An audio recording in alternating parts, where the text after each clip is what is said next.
and voltage. We talked a little bit about this on Tuesday, but we're going to kind of do a deeper dive today.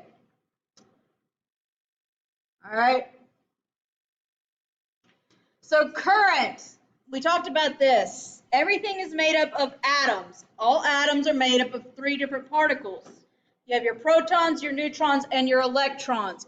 What is current made of?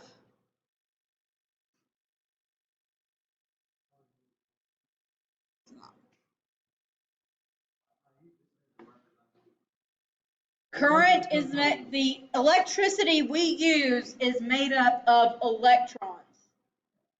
Okay? If you look at the structure of an atom, looking at the structure of an atom,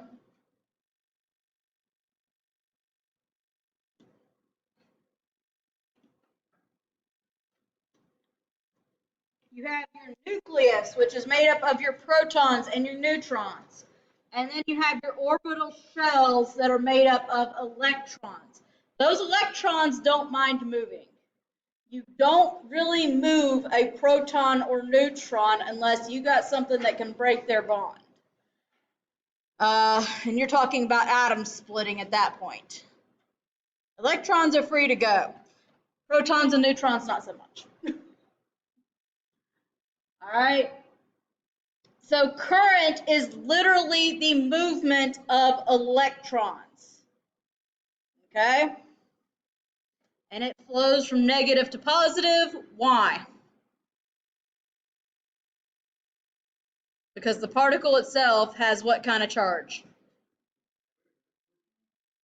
We're talking about electrons. Negative charge. All electrons carry negative charge versus your positive or neutral in that center.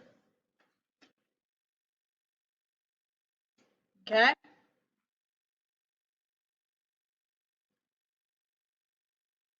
So it flows from negative to positive because our charge that is moving is negative. And just like two magnets, negative is attracted to what? Negative is attracted to positive. Does that make sense?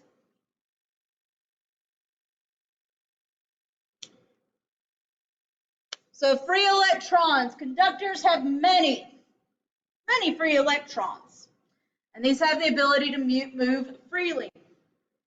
Now, if any of you remember whenever we were talking about, and you might remember this from physical science or middle school science,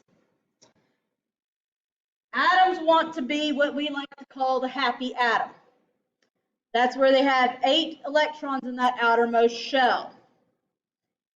All right, water, truly pure water, distilled, deionized water, is electrically neutral, will not conduct. However, how often do you actually come across that in reality? Unless you force make it, water has 1,000,001 impurities.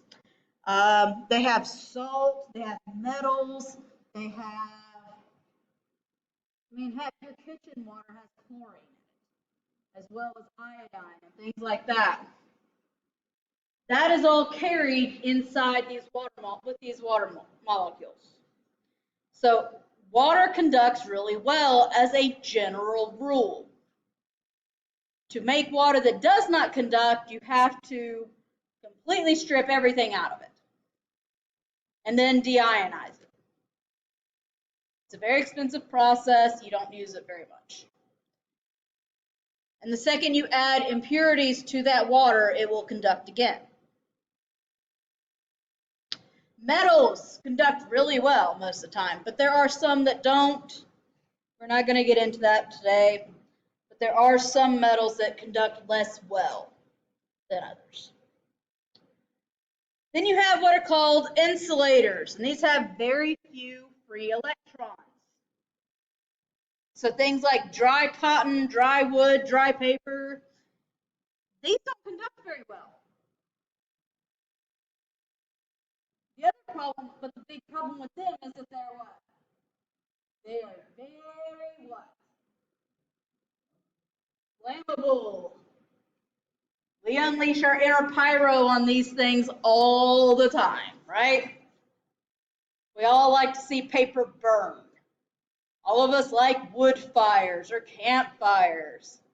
It burns very well. And electricity brings heat.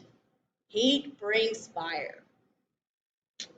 So what you would see in the old days is they actually would wrap wire with paper. Honest to God. They used to wrap wire with paper. And then they would put some sort of coating around it just to make sure that the paper didn't come off. However, paper burns very well. I wish I had an example of it, but it literally is paper. Dry paper will not conduct electricity, but it is flammable. Where?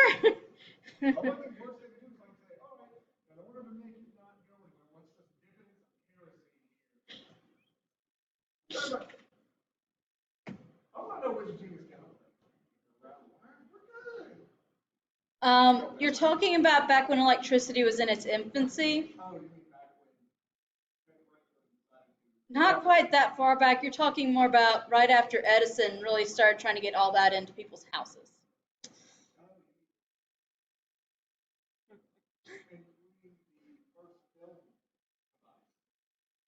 We're not going to get into that. So current is charge divided by time, measured in amperes. So y'all remember the term Coulomb? We were talking about it the other day. I said you might want to write it down in part of your notes. And that is because 1 Coulomb, which is 6.25 times 10 to the 18 electrons, flowing past a point in 1 second, is equal to 1 ampere of power. Put that in perspective. 20 amps is what you generally find coming out of a light socket. Okay. Most houses, your plugs run 15 to 20 amps. Okay. Mathematically, current is symbolized by an A. No, I'm sorry. Mathematically, current is symbolized by an I. The unit is the ampere, symbolized by the A.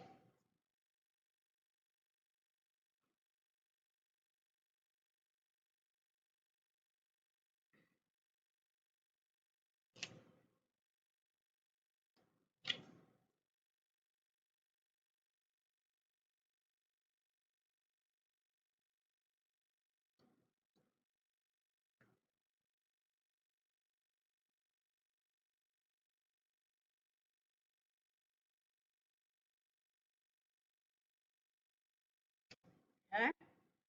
Mathematically, it is symbolized by an I. The unit is symbolized by an A.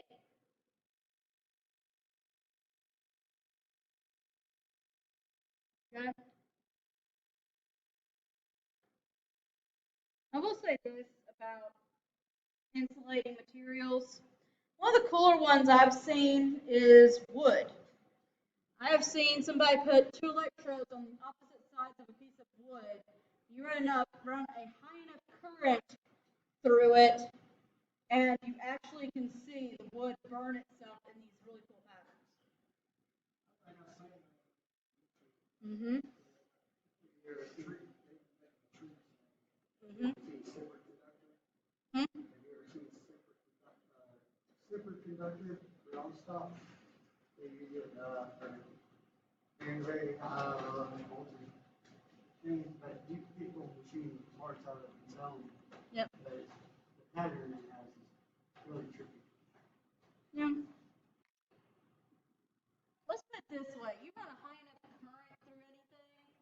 you can make the electrons move. Sort of like a river. If you run enough water down the Mississippi River, you can make a lot of things move. Y'all know what I mean?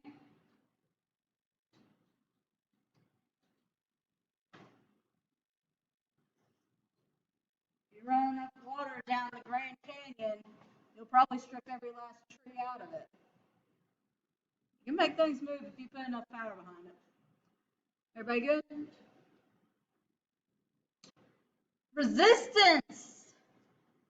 I'll go ahead and tell you now the relationship between current and resistance is a very special one. Because resistance is the opposition to current flow. Okay?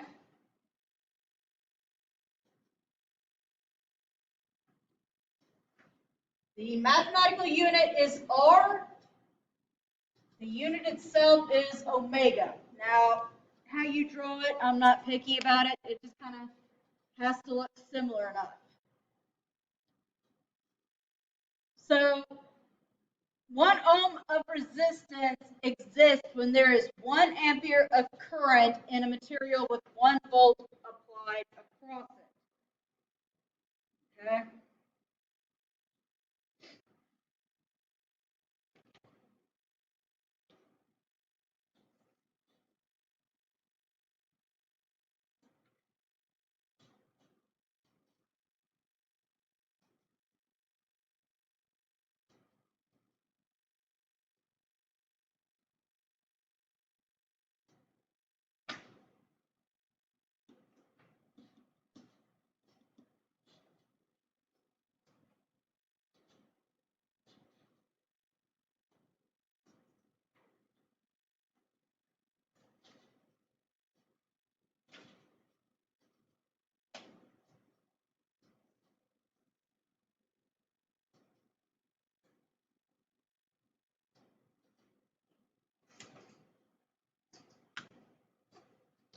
I'll get to this drawing here in just a minute. Everybody good? Anybody need a second?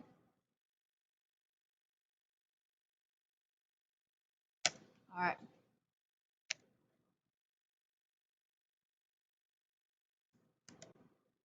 So symbol for a resistor, whenever you draw it in a circuit, that's what this is. You'll see it plenty of times as we go. The third part of this whole thing is voltage. Okay?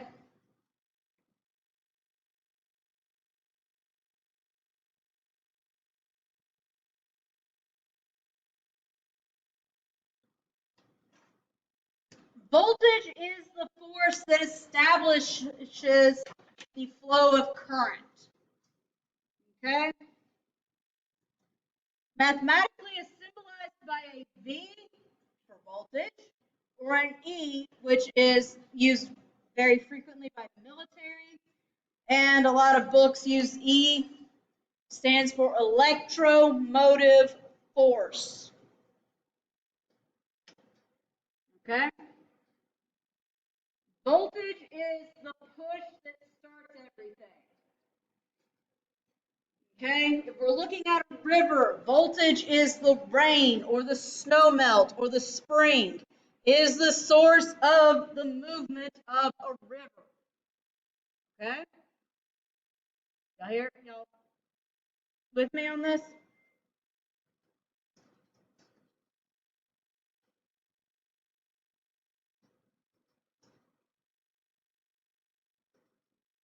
Voltage is the source of it. It's the initial push.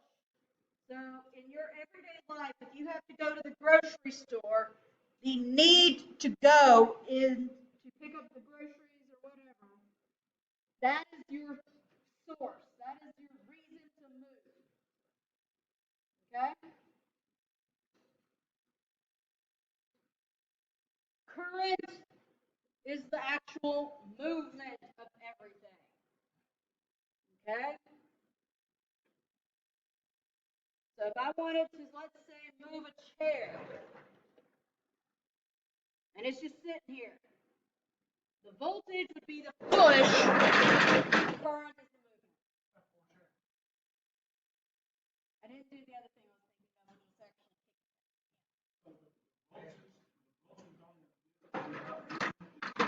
of, which was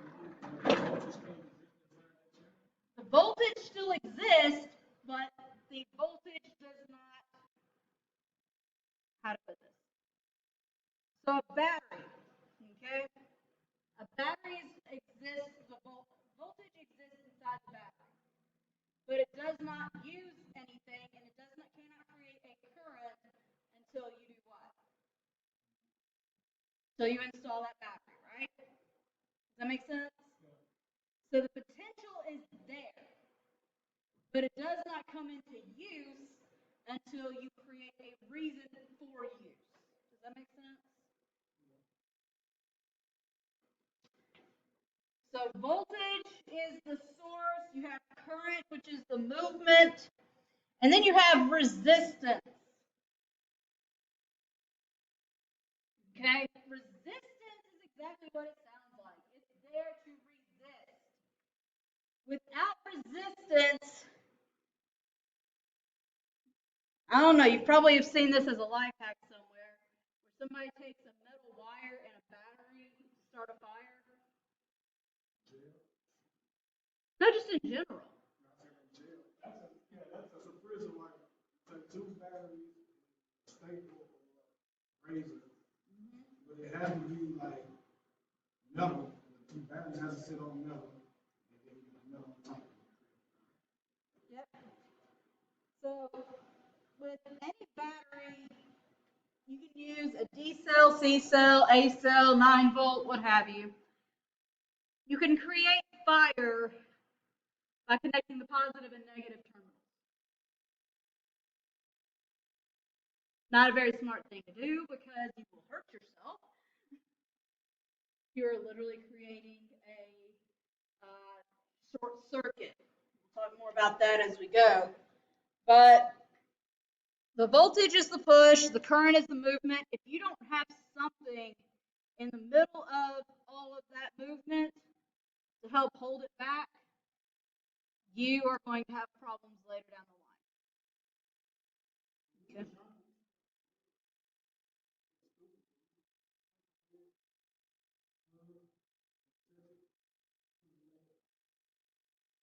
You could not pay me to do something like that because the current alone could really, really cause you harm. It sparks like mine. See, the only thing I know something similar to that, it's like you'll take a pencil, strip it down to its lead, put some wire around it, and let it heat up, and it's a makeshift soldering iron. People do that, but I've never heard of people sticking a piece of lead in it going, Well, you can test it. that's like 120 volts going. Let's just put it this way, I would not recommend it. Okay, let's move on. Well, we were talking about safety yesterday. Yes, and that all makes me worry about safety. Okay, so let's move on to where sources of voltage come from. So we have several sources of voltage. Batteries, you have two types of batteries. You have the primary, which would be what these are. Well, 9-volt, AAA, AA batteries. They're one and done. Once you have charged, you've used up the charge in them, what generally happens to them? They swell, they crack, they leak, and they make a mess. Right? After which point it's best to just throw it away. Secondary cells are rechargeable. So what do you think uses secondary cells?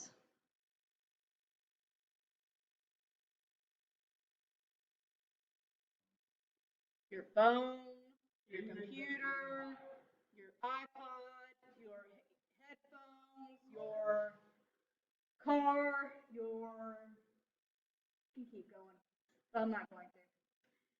Basically anything that you have to put on a charger at night, your watch.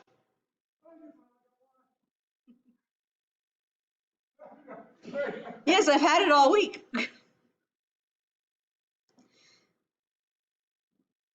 Anything that you have to put on a charger, that is a secondary battery that runs it. Solar cells, now I'll say this about solar cells. Everybody always wants to argue with me about it. Solar cells are great, except that they are not overly efficient. Now, a lot of people want to say, well, if you put them on your roof and everything else, then you can have the ability to sell power back to the power company. Nice thought, except that around here, you would have to strip away a lot of trees, and kind of like last week, whenever it rained, we get weather where it just rains every day. If you don't have sunlight, you don't have power. You have to have a good bit of heavy, strong sunlight to make these worth installation.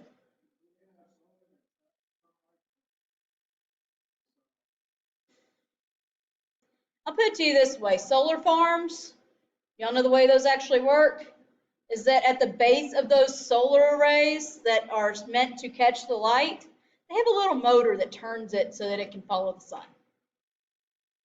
There's a reason for that. Because the sun is at its strongest in the afternoon, yes? Well, if you cannot catch afternoon sunlight, you have basically wasted your money.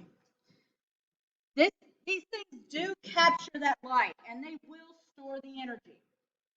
You have to have an energy converter in order to use it in your house, but it does have the ability to store power. However, the amount of power you usually get out of these is just not the amount of solar arrays you have to power a house make the cost astronomical. That's the honest to God's truth.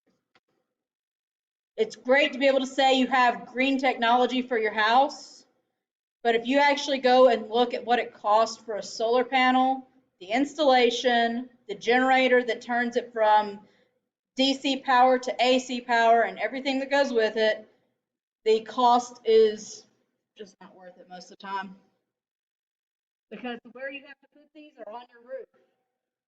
You have to make sure, just like a satellite dish, nothing can interfere with the solar array on your roof.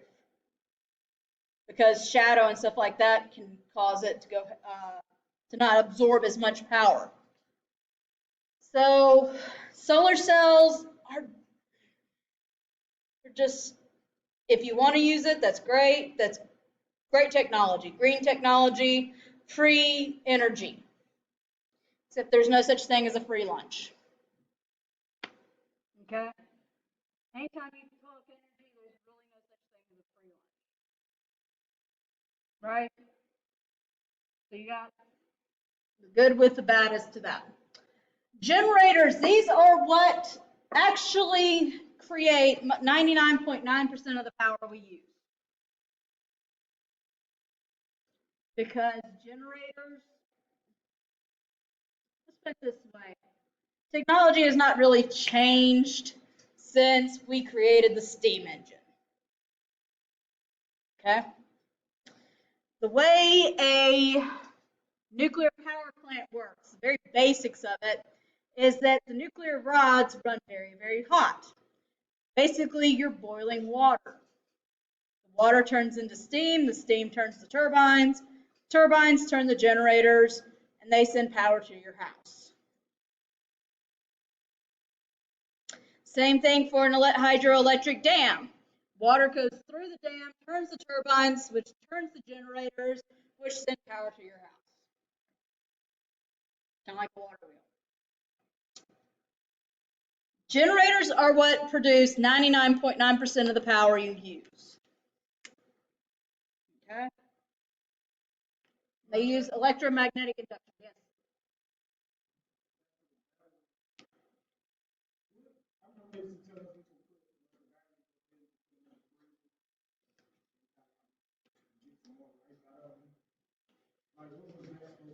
The only reason you would get more life out of a dead battery by putting it in the freezer is causing it to contract, you wouldn't get very much out of it.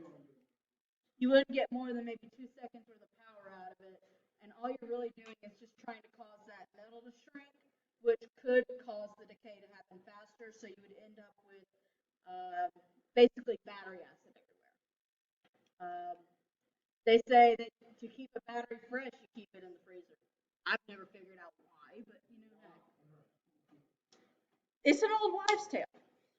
I've never figured out if it actually works or not because there's not really a way to test it. Because think about it, every battery you pick up, no two batteries have the same charge, right? They don't have the exact same everything. So how do you test that in a way that would be trustworthy? There's really not a way. But yes, there is an old wives' tale that if you put a battery in a freezer, it supposedly makes it last longer. The only reason I can see that working is it's causing the metal to contract and keep it from splitting. But at the same time, I can also see it being the cause of the metal splitting. So yeah, it'd be a catch-22.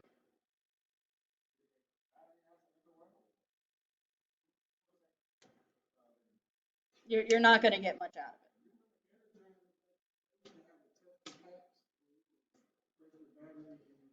Yeah, did you ever feel like your fingers were burning doing that?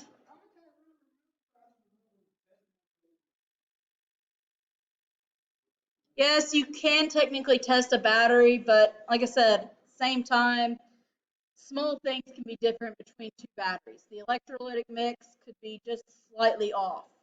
The battery casing could be thinner on one than the other.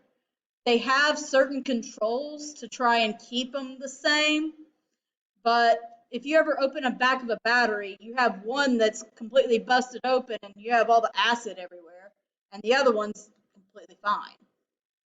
Just doesn't have a charge anymore. So that's why I say there's not really a good way to test it because there are so many minor factors that can vary upon it. And testing anything, the whole purpose of it is to create a experiment that can be done over and over and over again with the same results. If you can't do it over and over again with the same results, then that's not science and it's not repeatable. So that's not a true scientific experiment as defined. I can't remember who actually defined that as the parameter, but the parameters of most experiments is that they have to be able to be reproducible.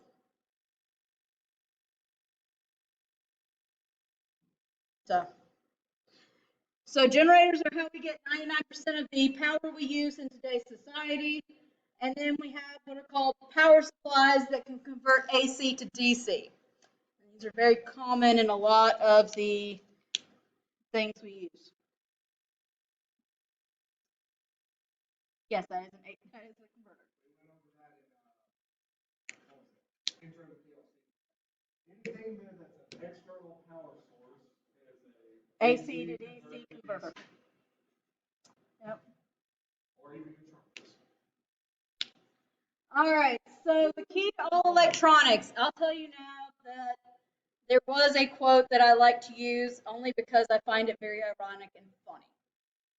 And that is that Edison wishes he had known what we're about to talk about, which is called Ohm's law. If he did, he would have made a light bulb a lot faster. Which, speaking of light bulbs, did you know that there are some out there that can have lasted for over 100 years? So tell me, why can we not do that today? That's exactly right, actually. The power companies and the light bulb companies actually got together and they said, well, we're going to be completely out of business because we're making light bulbs that last too long. So what do? It's exactly what that's actually what they did. They sat there and they all agreed, said, you know what? We're not going to make a light bulb that lasts past a certain set time period. We can advertise that it lasts longer. Doesn't mean it will. We can create it in whatever shape, form, or size and make it the latest technology. Doesn't mean that it actually is. So the light bulb companies the companies that made light bulbs actually went and did that. It's one of the first times recorded where companies have done that. And yes, you can actually look that up. I did a report on that years ago. And to find out that they had made that pact kind of puts a lot of things in perspective.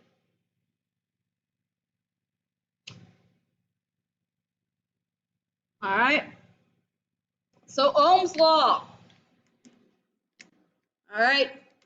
Ohm's law is the relationship between voltage, resistance, and current. Well, it's easy enough to learn. It's a little harder to practice sometimes if you aren't used to it. Well, you're right. Which way do you want to go? Find which one you're missing. This makes it the most simplified algebra you'll ever do. How about that? This is the most simplified algebra you will ever do. So you're looking for one factor of 3. So if you have voltage and you have current, you can find resistance. If you have resistance and you have current, you can find voltage. If you have voltage and resistance, you can find current. You are always going to be given 2 sides of the equation. It is just up to you to find the third. Does that make sense?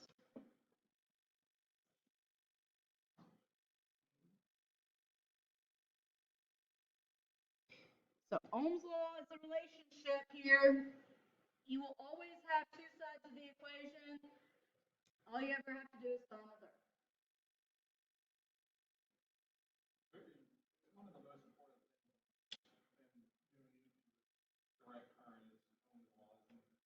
It's applied to most, if not all. It works for AC too.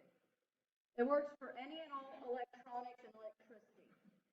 I will go ahead and tell you now, generally you don't know your current. Why? Because unless you have an ammeter handy, and we'll talk about why ammeters are not really used a lot, you don't know your current. Very easy to find your voltage. All you got to do is stick a meter to it. Very easy to find resistance. Stick a meter to it. With current, you actually have to break the circuit and put the meter in line with your current. So ammeters are not used as much. I won't say they're not used. They're not used as much unless you have one as a permanent installation.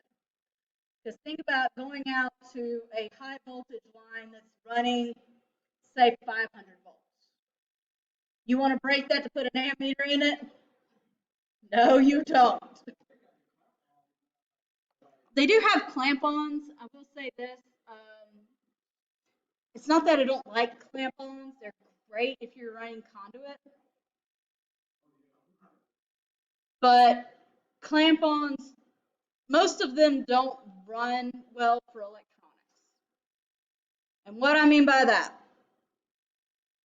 I mean that most of the time I'll go ahead and say this, y'all, if you're going to go into DC and AC classes, you need a meter. You need one that can measure milli and microamps, which a clamp-on cannot do. You need to be able to measure resistances, which clamp-ons sometimes have a problem doing. I've had people bring in clamp-ons trying to use it for the labs we do in this class, as well as the DC class. I can't get them to measure accurately. I bring out my meter, perfect reading. They use their clamp-on, they can't get a reading that actually is accurate. So clamp-ons are great, but they're not always completely precise.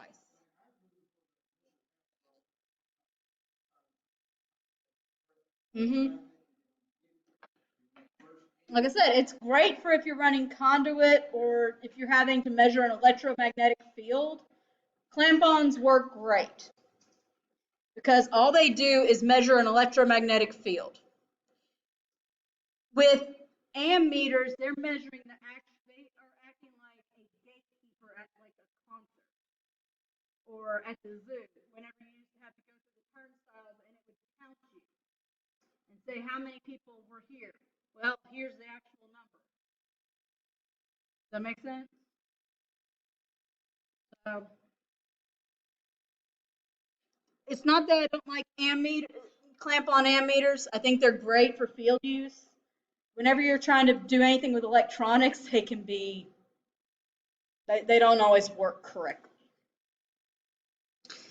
So you'll see here the same thing I drew here. This is the Ohm's law formula chart. It is one of my preferred ways that I teach this because it's very easy. You're looking for current. All you gotta do is cover up current. Voltage divided by resistance. So I'm looking for voltage. I'm looking for current times resistance. Looking for resistance, voltage times current. Cover it up and it actually tells you what to do. So that's one of my ways that I typically draw it, and it makes it fairly easy to memorize how to work with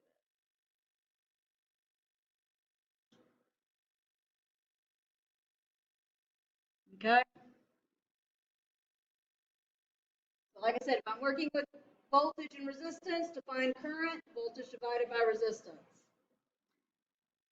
It'll be a very, very easy way to run it. Okay?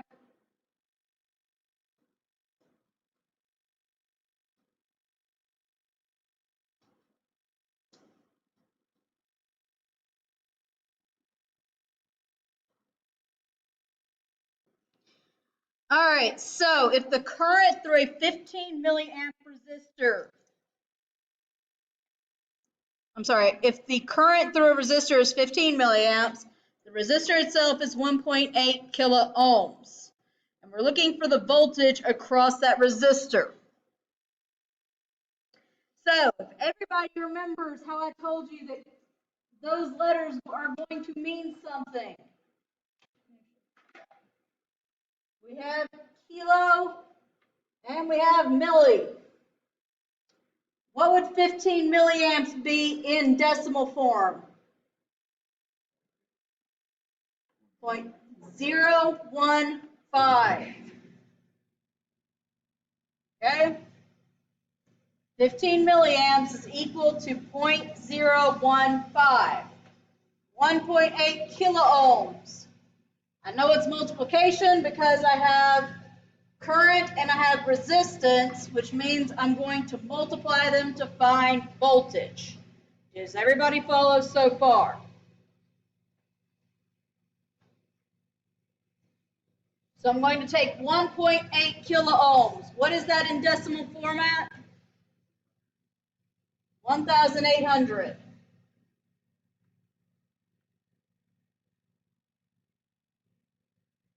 Okay? The other way that you could do this would be to say 15 times 10 to the negative 3 multiplied by 1.8 times 10 to the third. That's why that particular bit of homework is so essential, guys. We're going to actually be using it. I know it's rare that you actually get mathematics that you get to use in real life, but we do. So this one actually does have a purpose as to why I was trying to teach it to you. Seriously, when are you ever going to use calculus? In reality, when do you actually use calculus? It's always been a question for me, but you know how. So 10 to the negative third times 10 to the positive third would actually cancel out, would it not? Because -3 plus +3 just means 10 to the 0. So we end up with 15 times 1.8 or 0.015 times 1800, whichever one you want to do. In your calculator, what would it give you?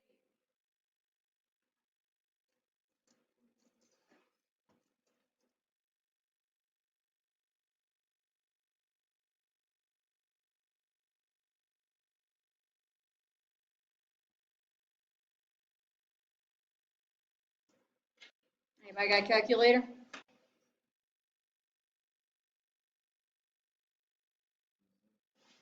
$27? So 27 times 10 to the 0 or just 27. So your answer to this should be 27 volts.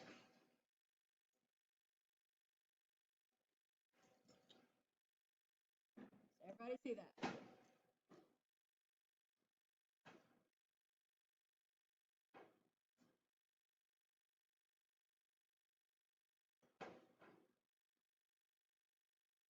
$27 volts. And just to kind of make sure that that's correct,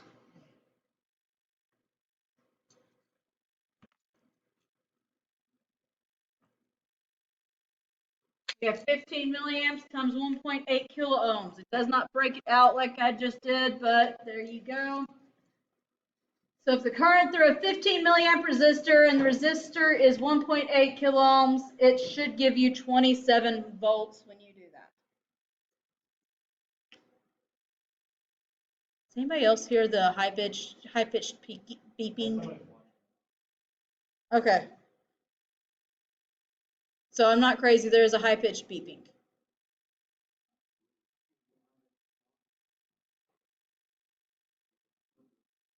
Okay.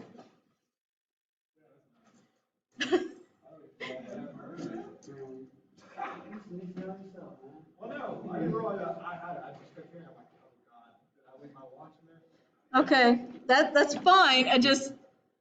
I have very sensitive hearing, so I can hear that, and it just has me sitting there going, huh?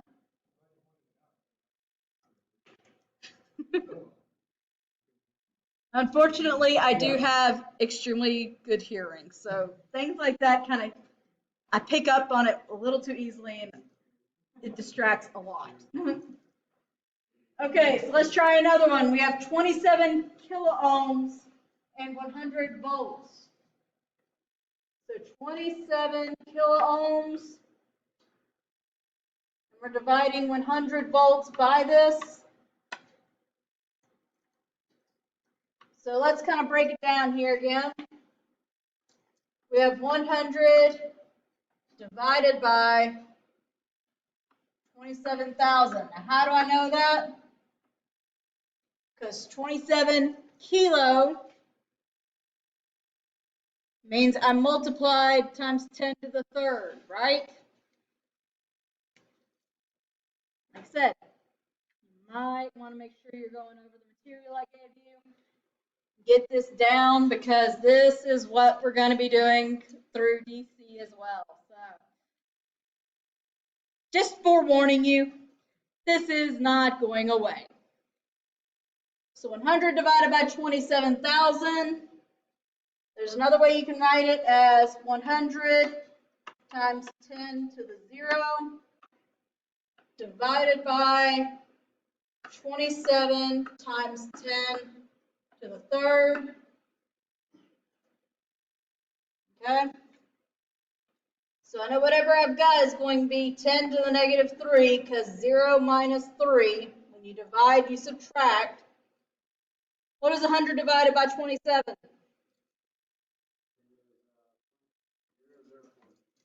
0.004, so 4. I don't think that's right.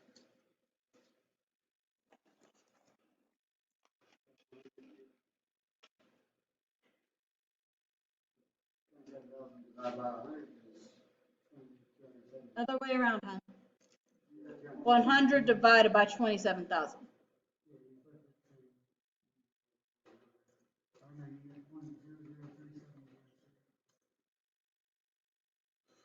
should be 3.7 times 10 to the negative third, or 3.7 milliamps.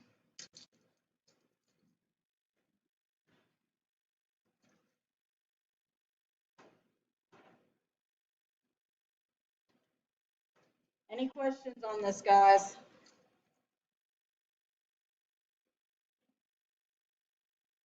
The reason I got my answer is because I didn't read my decimal to get my power. That's fine. Believe me, you're not the first. Well, at least I figured out wrong. I was getting that answer and not the right one. Yep. All right. Any questions on this, guys, before I put the the other version of it up? So you should start off with 100 divided by 27 kiloohms, or 100 divided by 27 times 10 to the third. Should end up with 3.7 times 10 to the negative 3, or 3.7 milliamps.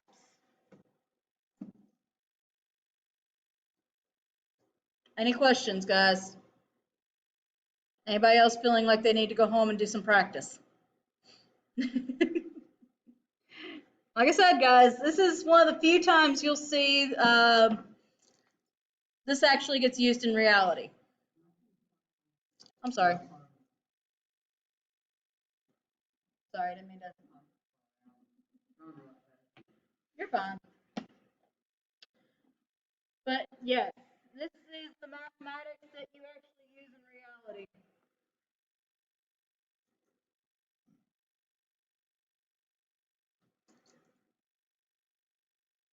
This is the real math. Not calculus. That's still real math. That's math you can use in reality. I'm talking more like calculus and algebra 2, where you sit there and go, yep. Use it in a class and that's it. Nope, this is actually stuff you can use in real life.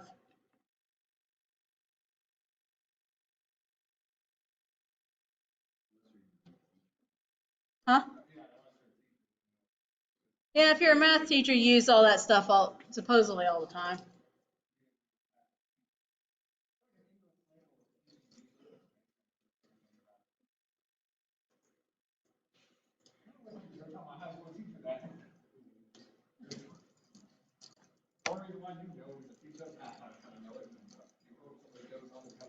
All right, focus.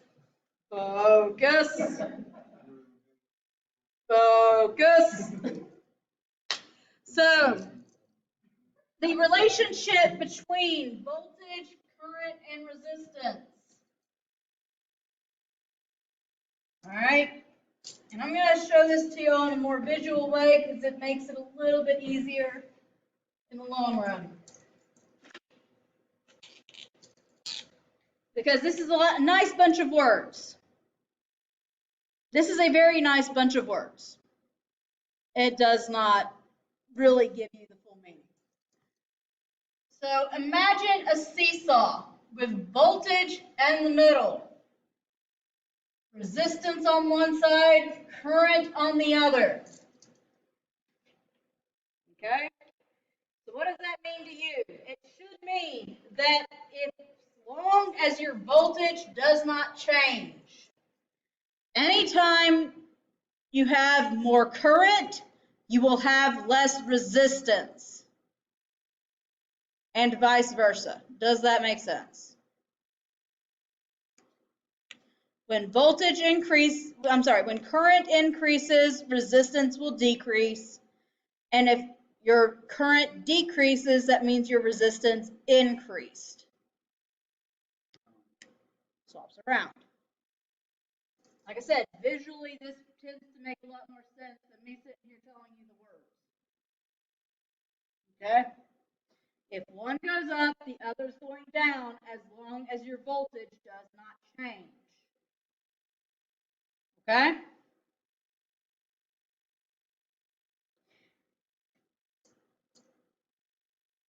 Now then, if I do not want my current to change, if I want to hold my current constant, then if voltage increases, resistance has to increase or decrease together.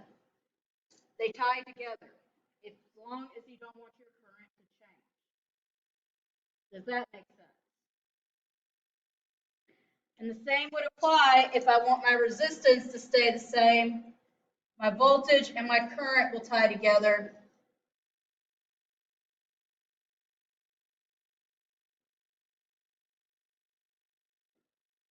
To keep my resistance the same. So what does that mean?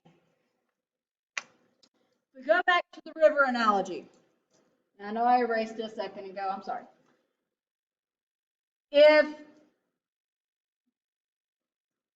So what is the voltage in our river? It's the initial push, it's the movement, right? So if I cannot change my push, I've got my current and my resistance to deal with. Yes? Does everybody kind of see where I'm going? So if my current, let me redraw this.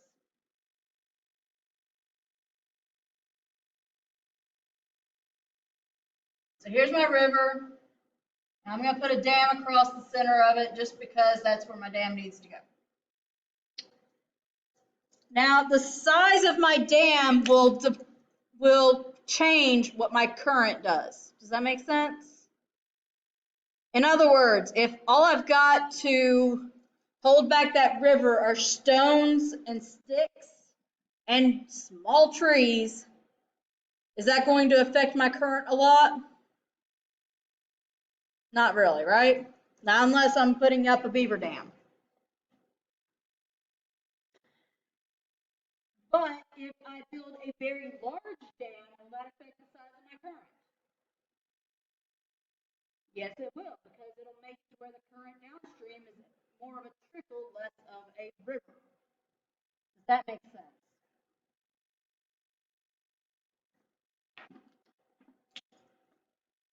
And that's as long as my source does not change. Okay? Does that make sense so far? Now, let's say up here I've got mountains, and all of a sudden I get a bunch of snow melt. I can't exactly go change the size of my dam. So what's going to happen? I've got more voltage. What's going to happen to my current? When all of a sudden I put a bunch of snow melt in that, my current's going to do what? My voltage increase and my current will increase. Does that make sense? Demanding more power. More power has been pushed in, so that my current or my flow will increase. Does that make sense? Okay. So if I don't want my current to increase, my dam has to be big enough to handle that snow melt. Does that make sense? So if voltage increases and you don't want your resistance to change, your current will increase in it instead. Does that make sense? And it will decrease by the same values. If I don't want my current to change, then my voltage and my resistance have to work in step. In other words, they have to work in tandem. In other words, you change one, the other one will change as well. Does that make sense? All kind of make sense? I figured that kind of analogy is a lot better than sitting here and telling you, well, if one's held constant, when one increases, the other decreases. I always find visuals help. Visuals tend to make a lot more sense. Because in your head, you can sit there and go, okay, so We've all seen what snowmelt will do to a river, right? It's what happens to the Mississippi every 100 years, or to any major river. Snow melts, so all of a sudden you go from a little trickle of a stream to a big giant deep river that is taking out everything in its path.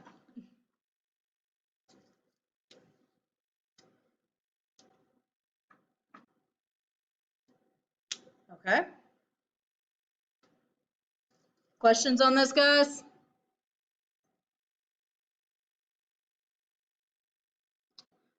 All right, so here's a different kind of visual representation.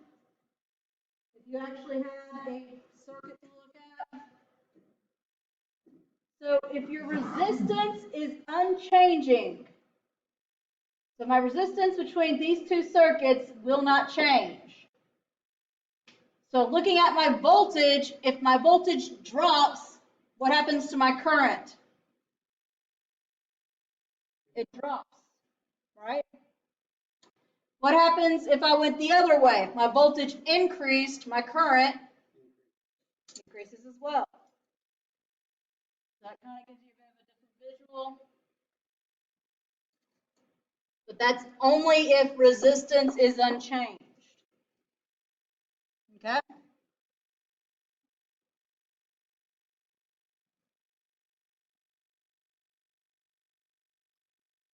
So looking at this, we have two different resistances. We have a 10 and a 20. My voltage does not change. So when I move to the 10, I've got more current. When I move to the 20, I've got less current. Y'all see that? Does that make sense?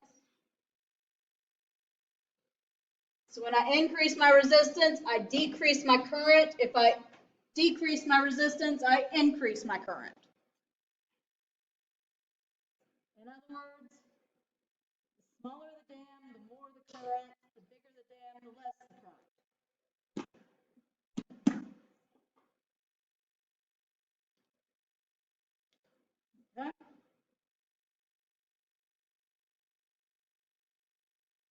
That's all just saying the same thing.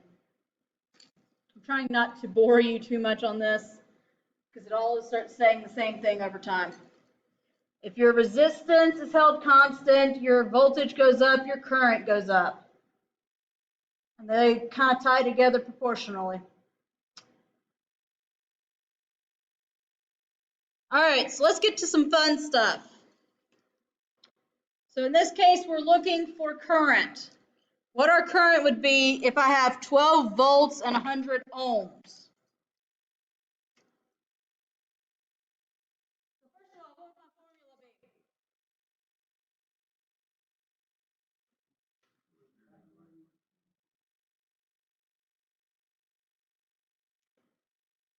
Let me erase all this over here. Is everybody good with all this?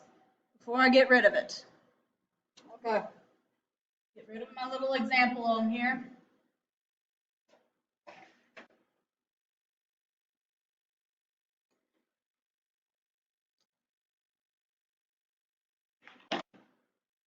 Okay. Because I'm going to redraw my Ohm's law circle.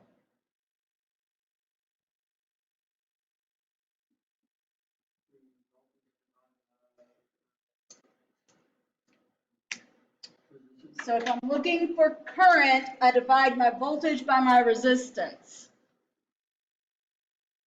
So if V equals, so I equals voltage divided by resistance.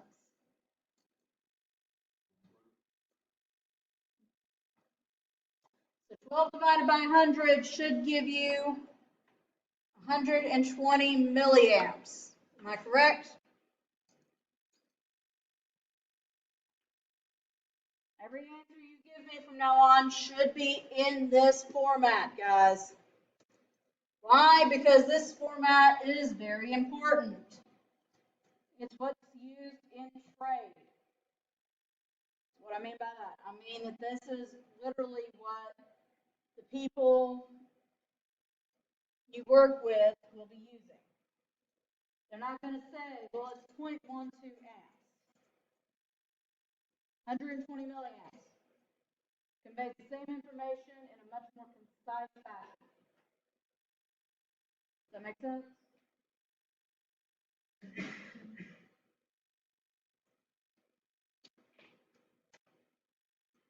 So just out of curiosity, what if this wasn't 100 ohms? What if it was 200?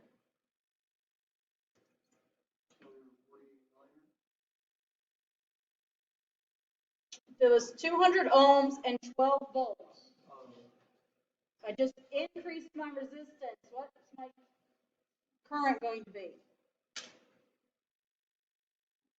It should drop to 60 milliamps. And I would expect to see the same trend if I decrease that to 50. I should see 240 milliamps, right? If I decrease this to 50. Does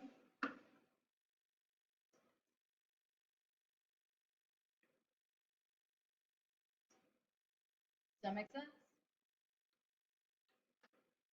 So as my resistance increases, my current goes to a decrease. If my resistance decreases, my current increases. All about a balancing act, right?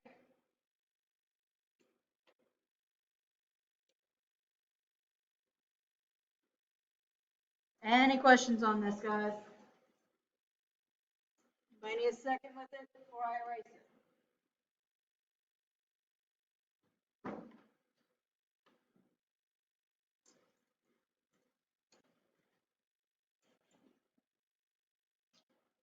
All right, what about 100 volts and 200 ohms? What should that give me as current?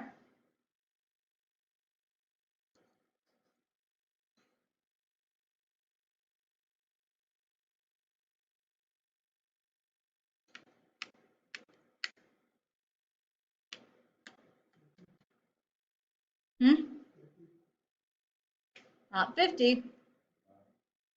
It's not 0.5, guys. Move your decimal. Should be 500 milliamps.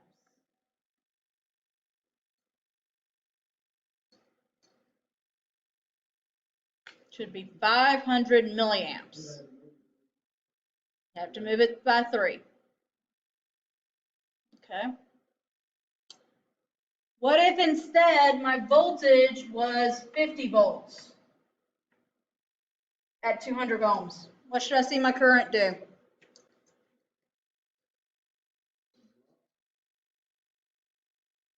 You tell me.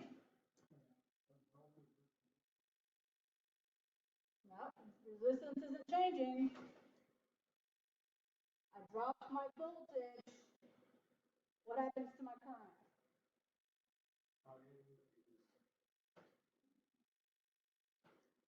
Somebody do 50 divided by 200.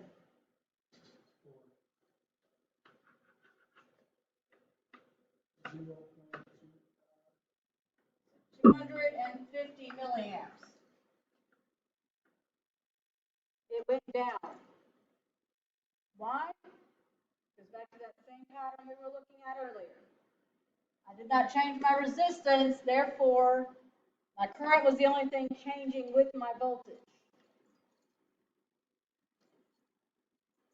Okay? What if instead I raise this to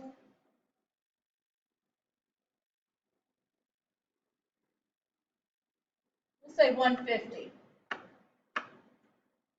Resistance stays the same. What's my current do?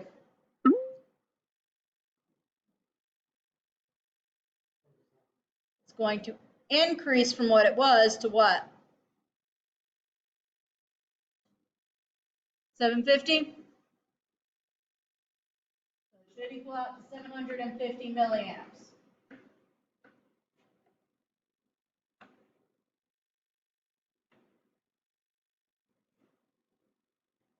So it's kind of what I wanted to show you.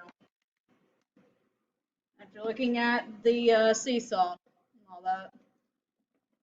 If I decrease my voltage, do not change my resistance, I must decrease my current. If I increase my voltage, leave my resistance alone, my current will increase as well.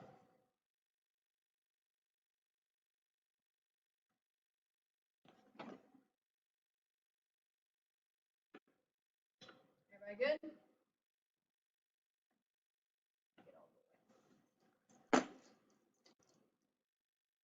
All right, so let's skip through some of these resistances. All right, so we have 5 amps and 100 ohms. What should that give me for voltage?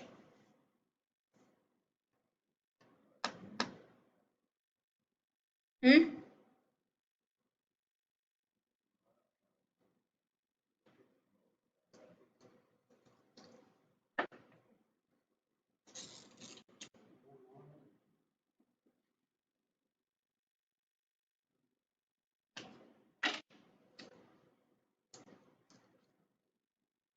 What I should start out with is I times R equals V.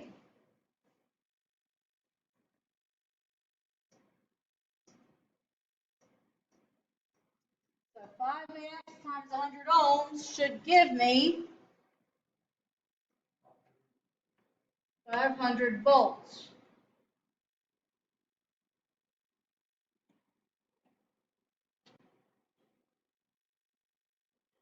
So let's say I want to leave that 5 amps the same. I increase my resistance not to 100, but to 200.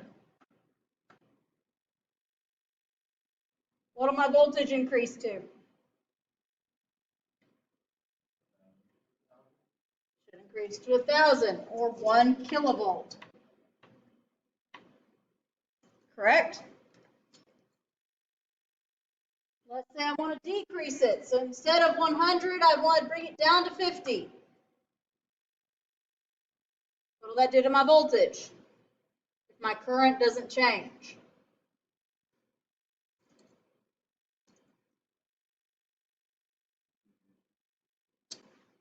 Should bring it down to 250. Does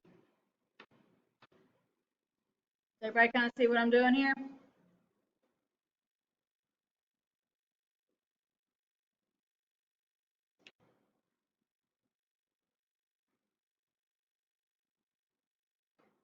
Any questions, guys?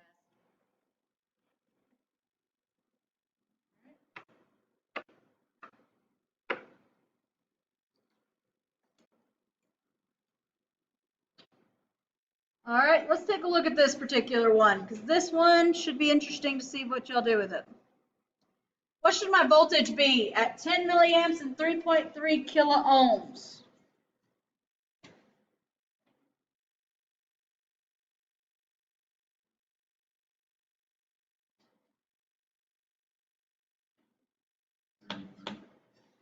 Why is it 33?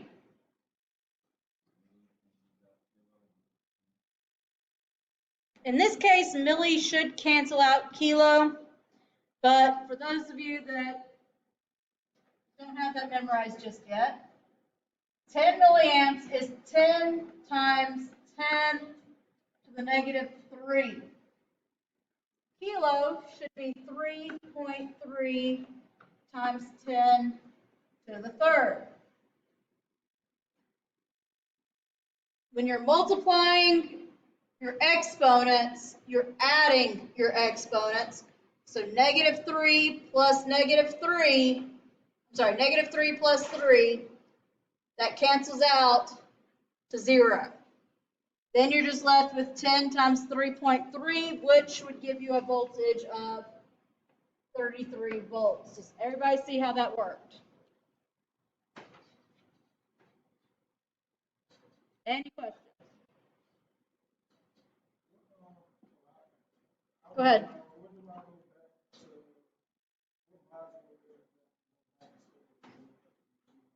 That's where I was giving y'all those worksheets.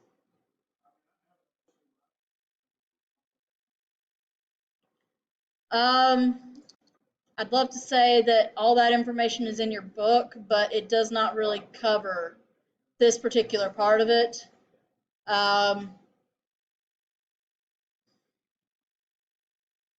have to see if I can. You said you've got the big packet, the one that I told y'all to do 5 questions per section. All right. Hang around after class. I'll see if you've got the right everything, and then we'll talk about it then.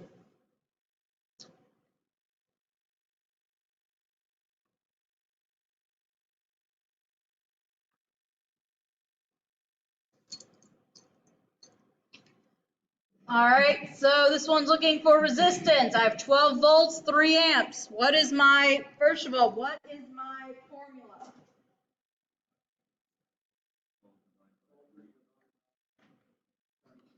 V divided by I gives me R. 12 divided by 3 should give me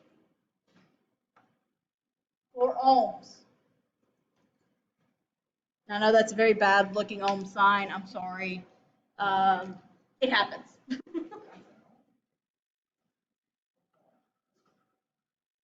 I'm one of those, it makes it, it's not a very easy sign to draw by hand, so I kind of give everybody a lot of leeway with it. Because the truth of the matter is, what it's supposed to look like,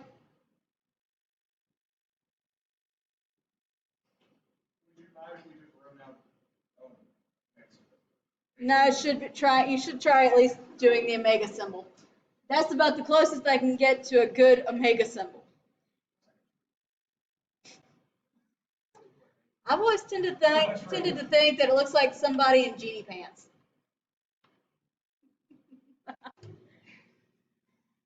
Somebody walking like an Egyptian. Something. I mean, geez. It's a very hard symbol to draw. I'm sorry, but it's true.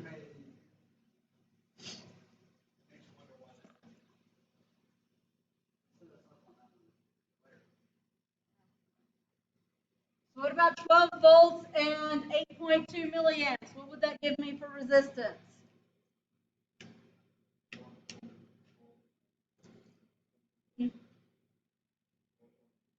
1.4. Let me double check that.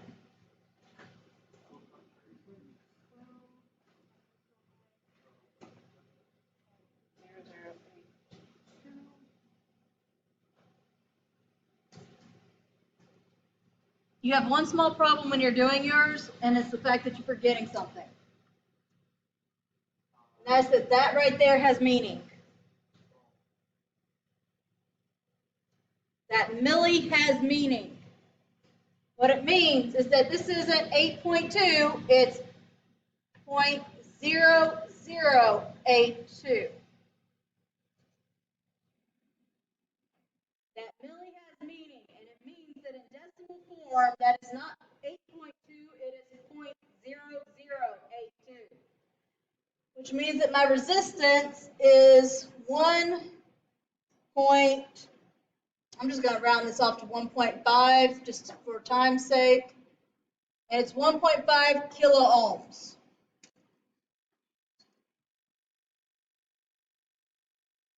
What it actually means is that the resistance is 14634, In other words, it's a very nice long number.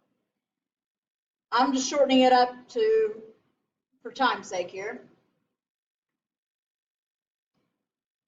This is what you've got to be really, really careful of when doing these problems, guys, because this right here, forgetting that that milli has meaning, means that you're going to have a real problem with your problem.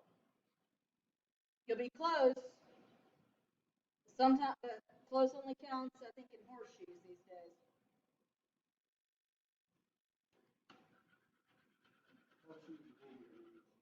Horseshoes, and well, depends on the hand grenade and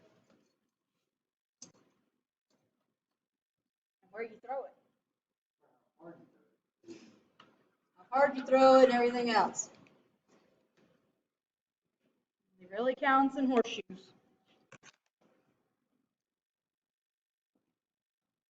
Because let's put it this way, if you throw a hand grenade in water, you made it useless. Then it really doesn't matter how close you threw it. Yep. All right. So there's a couple other problems in here. Let's take a look at this particular one, just because I'll go ahead and tell you right now, sometimes micro is represented with something that looks a lot like a U. That is supposed to be the term micro. So that changes what the meaning of this is from 3.3 micro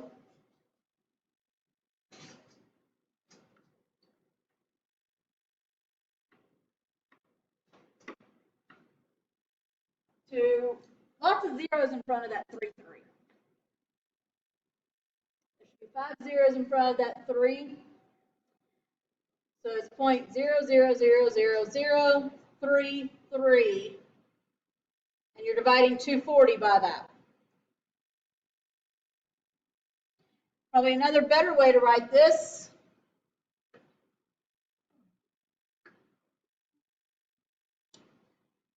would be 240 times 10 to the 0. Why is it times 10 to the 0? Because 10 to the 0 is 1. Okay? So 10 to the 0 is equal to 1. And this would be divided by 3.3 times 10 to the negative 6. So first thing I'm going to do is I'm going to go ahead and get rid of these times 10 to the whatevers. I'm going to say 10 to the 0. I'm dividing, so that means I'm what? I'm subtracting. Can I subtract a negative? No, it becomes a what? Adding a positive. So 10 to the 0 plus positive 6 would be 10 to the 6. So now I can say 240 divided by 3.3, which would give me what?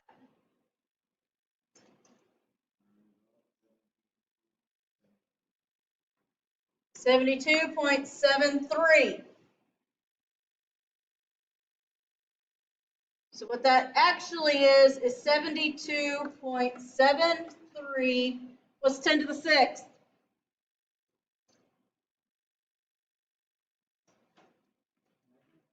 It is mega. So 72.73 mega ohms.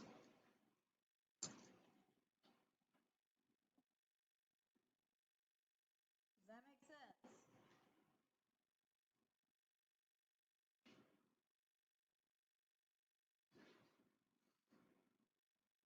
Anybody got any questions about how to do these problems? All right.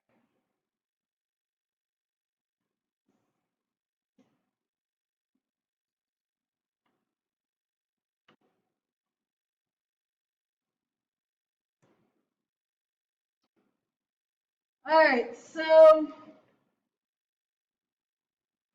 let's talk a little bit about building circuits, because we've got our first real lab coming up. I'd like to go ahead and get that lab done on Tuesday. Okay? I'd like to go ahead and do, that's lab.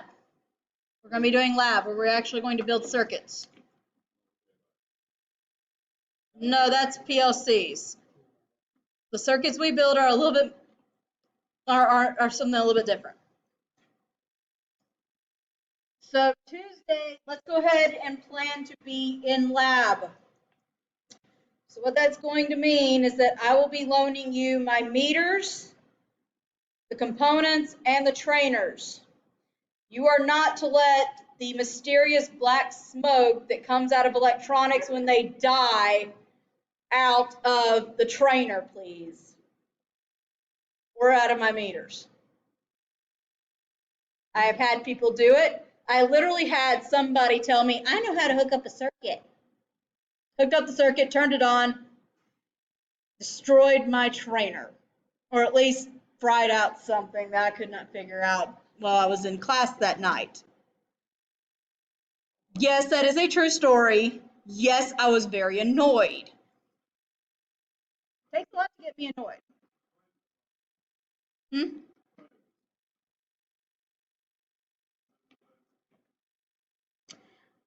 I'm not going to say who it was. I don't even really remember his name. I'm just saying that please do not, please don't tear up my equipment. Clay teaches something similar? Yeah, Clay Harbor. Yeah, he probably does. Well, we're going to be working with the meters as well as building small circuits. And I do a meter certification in DC. We'll be doing an electrical safety certification in this class. We'll do that a little bit closer to the end of the mini term. So just to kind of help you not tear up my meters or my other equipment and release the mysterious black smoke that seems to make all electronics work up until you fry them. The way you use a meter is if you have to use an ammeter.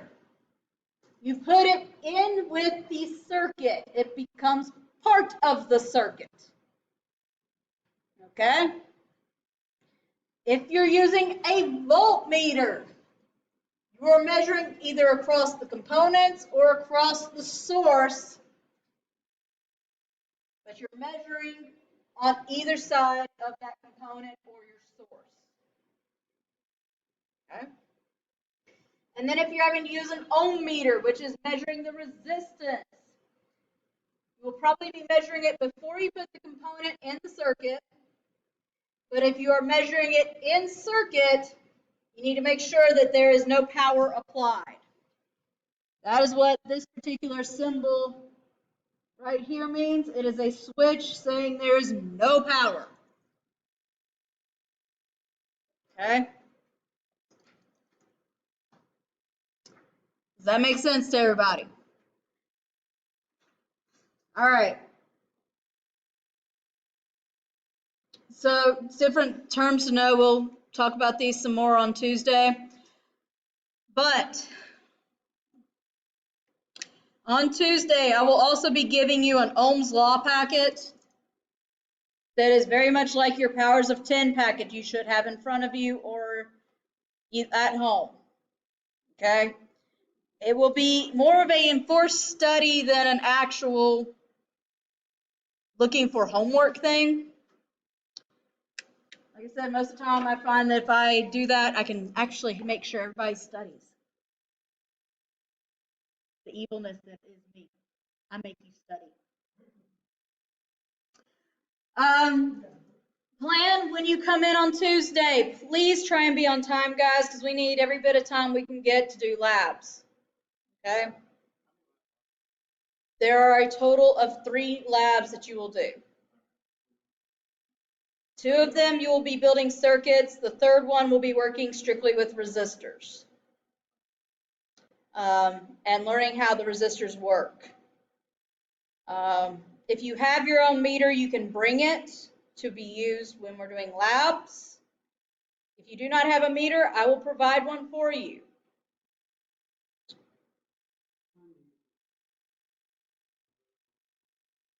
Just regular multimeter. I do ask if you bring a meter, don't make it an amp clamp. I don't mean to be prejudiced against those, but I have had so many issues out of amp clamps doing small testing like what we'll be doing that I don't recommend them for electronics. I'd rather you use one of my meters, huh?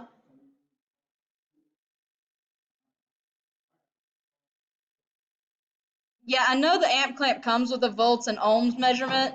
I find that they don't measure they don't measure correctly for the smaller units we use. I'd rather use one of my meters instead, just because I know that those are a little bit more precise to what we're going to be doing. I've like I said, it's not that I have anything against the amp clamp. It's the fact that I've had it in so many of my classes, and every time somebody uses them, I can't get the readings to read correctly. I mean, it's great if you have an amp clamp. If it works for what you need it to work for, that's great.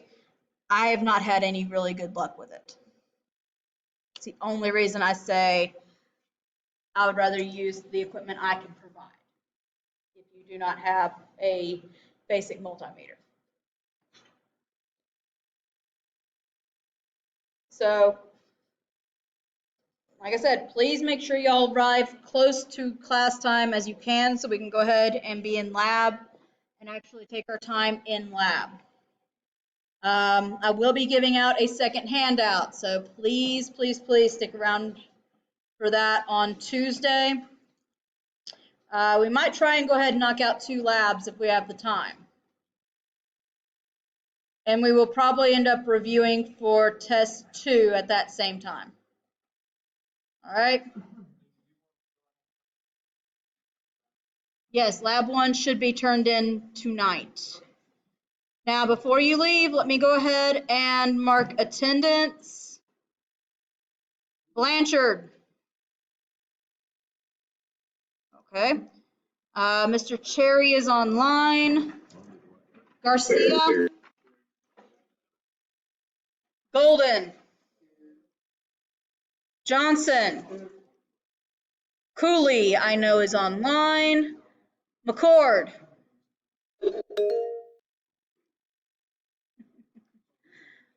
Michael McCord. It's not here. Willette. Pruitt has been online. Temple. Mr. Temple. Not here. Thomas. And Whitaker. All right. So that's got attendance done. Like I said, guys, we will be in lab on Tuesday. Please try and be as close to on time